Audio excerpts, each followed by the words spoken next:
મંગળવારના દિવસે હનુમાનજીને પ્રસન્ન કરવાના ખાસ ઉપાયો।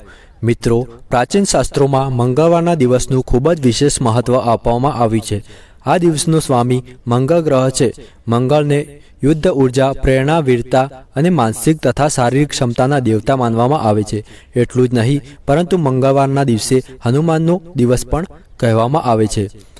મંગળવારના દિવસે શ્રી હનુમાનજીને ખૂબ જ ભક્તિ અને સમર્પણ સાથે પ્રસન્ન કરવામાં આવે છે। મંગળવારના દિવસે કેટલાક જ્યોતિષી ઉપાયો પણ કરવાથી ભાગ્યમાં સુધારો થઈ શકે છે અને જીવનની બધી જ સમસ્યાઓનું નિવારણ થઈ શકે છે।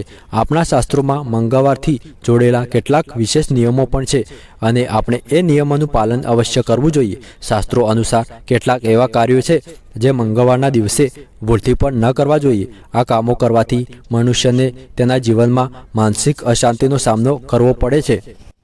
તો મિત્રો, વિડીયોમાં જાણીશું કે મંગળવારના દિવસે શું કરવું જોઈએ અને શું ન કરવું જોઈએ, અને સાથે એ પણ જાણીશું કે મંગળવારના દિવસે કયા ઉપાયો કરવા જોઈએ। મિત્રો, પહેલું છે કે મંગળવારના દિવસે કોઈ વ્યક્તિને દુઃખ થાય અથવા તે નિરાશ થઈ જાય એવા વાક્યો ન બોલવા જોઈએ।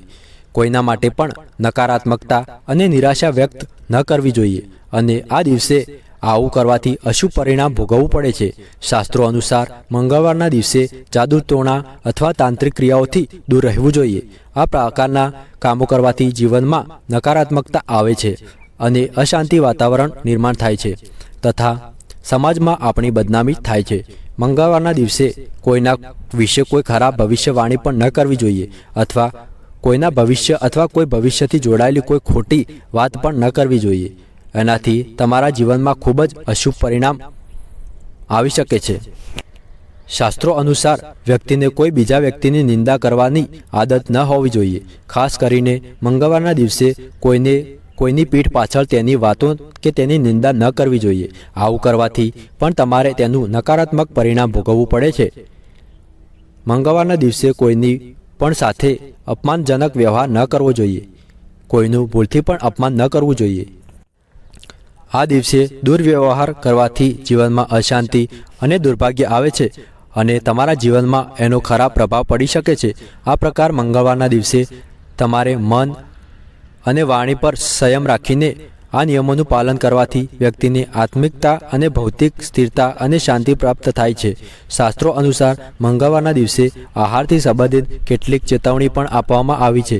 કેટલીક ચીજો એવી છે જેને મંગળવારના દિવસે ખાવાથી અશુભ માનવામાં આવે છે અને કેટલીક ચીજો એવી પણ છે જેને મંગળવારના દિવસે ખાવાથી શુભ માનવામાં આવે છે। આમાં શાકાહારી અને માંસાહારી બંને પ્રકારના ભોજનોનો નિયમોનું વર્ણન કરવામાં આવ્યું છે જેને અવશ્ય ધ્યાનમાં રાખવા જોઈએ। મંગળવારના દિવસે લાલ રંગની સબ્જી જેમ કે ટામેટું, લાલ મરચું, ગાજર, લસણ અને ડુંગળી જેવી શાકભાજી ન ખાવી જોઈએ। મંગળવારના દિવસે મગફળી, અખરોટ, પિસ્તા જેવી ડ્રાયફ્રૂટ જેવી વસ્તુઓ ન ખાવી જોઈએ। એનું નકારાત્મક પ્રભાવ આપણા શરીર પર પડી શકે છે। મંગળવારના દિવસે કેટલાક ફળોને ખાવા પણ અશુભ માનવામાં આવે છે। દાડમ, કેરી, સફરજન, અંજીર કે કેળા જેવી વસ્તુઓનું સેવન કરવું અશુભ માનવામાં આવે છે। મંગળવારના દિવસે તેજ મસાલેદાર આહાર ખાવાથી બચવું જોઈએ। હવે આપણે જાણીશું કે મંગળવારે શું ખાવું જોઈએ। મંગળવારે શુદ્ધિકરણ જેવા આહાર પર ધ્યાન આપવું જોઈએ। તેમાં સફેદ અને લીલા રંગના આહારનું સેવન વધારેમાં વધારે કરવું જોઈએ। આનાથી શુભ ફળ પ્રાપ્ત થાય છે। દૂધ, દહીં, ચાવલ, મગદાળ આ ચીજોને મંગળવારે ખાવું ખૂબ જ શુભ માનવામાં આવે છે। મંગળવારે ગોળ, મેથી, નારિયેળનું સેવન કરવું ખૂબ જ શુભ ગણાય છે। આ આહારોને પવિત્ર માનવામાં આવે છે, તેથી આ આહાર તમારા શરીરમાં પવિત્રતા વધારવામાં મદદરૂપ કરે છે। શાસ્ત્રો અનુસાર મંગળવારના દિવસે ભોજન હંમેશા તાંબાના વાસણમાં કરવું જોઈએ। તાંબુ એક શુદ્ધ આયુર્વેદિક ગુણોથી યુક્ત પવિત્ર ધાતુ માનવામાં આવે છે, તેથી આ દિવસે તાંબાના વાસણમાં ભોજન કરવાથી સ્વાસ્થ્યમાં સુધારો થાય છે અને સેહત સારી બને છે। તો મિત્રો, હવે આપણે જાણીશું કે મંગળવારના દિવસે કયા એવા મહત્વપૂર્ણ ઉપાયો કરવા જોઈએ। સૌથી પહેલો ઉપાય છે હનુમાન ચાલીસાનો પાઠ। મંગળવારના દિવસે હનુમાન ચાલીસાનો પાઠ કરવાથી હનુમાનજીની અસીમ કૃપા પ્રાપ્ત થાય છે। ભક્તોની બધી જ મનોકામના પૂર્ણ થાય છે। હનુમાન ચાલીસામાં હનુમાનજીની શક્તિઓ અને એમના મહિમાનું વર્ણન કરવામાં આવ્યું છે। તેને નિયમિત પાઠ કરવાથી ભક્તોની જીવનમાં આવતી તમામ બાધાઓ દૂર થાય છે અને તેમને સફળતા અવશ્ય મળે છે।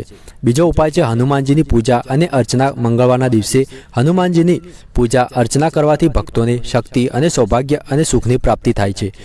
આ માટે તમે હનુમાનજીની મંદિરમાં જઈ શકો છો અને તેમની પૂજા અર્ચના કરી શકો છો, અથવા તો તમે તમારા ઘરમાં જ હનુમાનજીની ચિત્ર કે મૂર્તિની સામે તમે પૂજા કરી શકો છો. ત્રીજો ઉપાય છે હનુમાનને ભક્તિમય ધજાને લહેરાવી. હનુમાનજીની ભક્તિમય ધજાને ઘરની બહાર અથવા ઘરની છત ઉપર લગાવવાથી ઘરમાં સુખ, શાંતિ અને સુરક્ષાની વૃદ્ધિ થાય છે.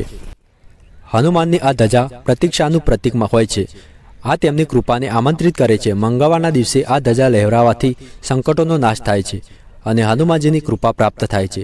ચોથો ઉપાય છે હનુમાનજીના મંત્રનો જાપ. ઓમ હનુમતે નમઃ. આ મંત્રનો જાપ હનુમાનજીની ભક્તિમાં કરવામાં આવે છે. મંગળવારના દિવસે આ મંત્રનો 1000 વાર જપ કરવાથી ભક્તોના જીવનમાં ખુશાલી અને સમૃદ્ધિનું આગમન થઈ શકે છે. મંત્રોનો જાપ દરમિયાન એક માળાનો પણ ઉપયોગ કરી શકાય છે. પાંચમો ઉપાય છે હનુમાનજીની ભક્તિમય પ્રતિમા અથવા યંત્રની સ્થાપના. ઘરમાં હનુમાનજીની પ્રતિમા યા યંત્રની સ્થાપના કરવાથી ઘરની સુરક્ષા અને ઘરની સુખ શાંતિ બની રહે છે. માટે તમે હનુમાનજીની પ્રતિમા અથવા યંત્રને પૂર્વ દિશા તરફ સ્થાપિત કરી શકો છો. છઠ્ઠો ઉપાય છે હનુમાનજીના વ્રતનું આચરણ. મંગળવારના દિવસે હનુમાનજીના વ્રતનું આચરણ કરવાથી ભક્તોની રક્ષા, સ્થાયિત્વ અને સમૃદ્ધિ મળે છે. આ વ્રત દરમિયાન ભક્તોને આખો દિવસ ગૌશાળામાં સેવા કરવી જોઈએ. હનુમાનજીના નામનો જપ કરવો જોઈએ. વ્રતના અંતે ભક્તોને વ્રતનું ભોજન પણ કરવું જોઈએ. મંગળવારના દિવસે હનુમાનજીને આરતીનો પાઠ કરવાથી ભક્તોના જીવનમાંથી બધા જ કષ્ટોનું નિવારણ થાય છે અને સુખ શાંતિની પ્રાપ્તિ થાય છે. આ ઉપાયોને મંગળવારના દિવસે નિયમિત રૂપથી કરવાથી તેમને ધન, ધાન્ય, સ્વાસ્થ્ય અને સુખ શાંતિમાં તમને સુધારો મહેસૂસ થઈ શકે છે. અને તમે આ ઉપાયો કરો છો તો મનથી અને પૂરા શ્રદ્ધા ભાવથી કરવું ખૂબ જ આવશ્યક છે. અને હનુમાનજીનો પ્રસાદનું સેવન પણ અવશ્ય કરવું જોઈએ. તો મિત્રો, આ હતા મંગળવારના દિવસે કરવામાં આવતા જ્યોતિષ ઉપાયો. આ ઉપાયો તમારા જીવનમાં સુખ, સમૃદ્ધિ અને સફળતાનું આગમન થઈ શકે છે. અને જો તમે આ બધા જ ઉપાયોને નિયમિત રૂપથી અપનાવો છો તો તમને તમારા જીવનમાં વિભિન્ન ક્ષેત્રોથી સકારાત્મક પરિણામ જોવા મળી શકે છે. તો આશા કરું છું કે મિત્રો, આ વિડીયો તમને પસંદ આવ્યો હશે. પસંદ આવ્યો હોય તો વિડીયોને એક લાઇક, ચેનલ પર નવા હોય તો ચેનલને સબસ્ક્રાઇબ, અને જો તમે હનુમાનજીને માનતા હોય તો કોમેન્ટમાં જય શ્રી રામ અવશ્ય લખી દેજો. મળીએ છીએ આગળના વિડીયોમાં.